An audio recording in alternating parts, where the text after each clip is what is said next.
नव नव audio video comedy आ लाइव प्रोग्राम सबसे पहले देखबा के लिए हमर यूट्यूब चैनल मैथिली दबंग के लाल बटन दबाकर सब्सक्राइब करू आ हे घंटी के निशान जरूर दबाऊ। लोहा में सैट गेलै सोना हम बाजब कोना सखी हम बाजब कोना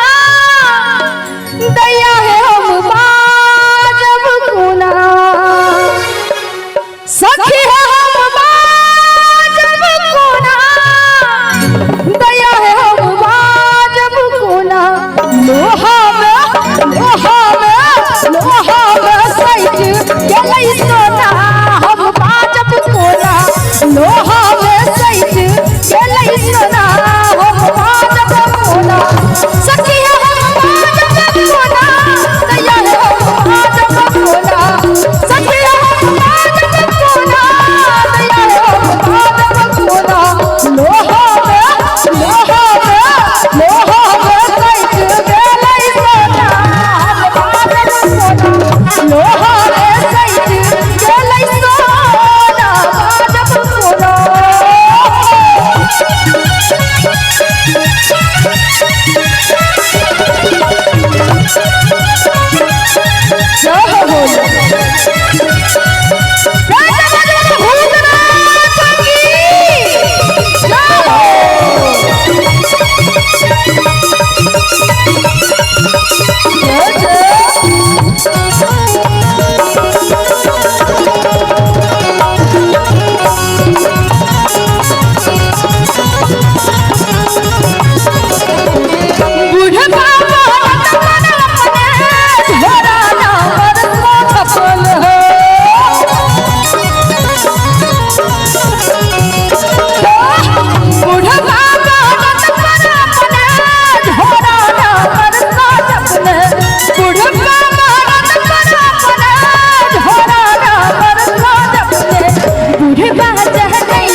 सब गोटे सकै छी पीछे वाला भाई से सकै छी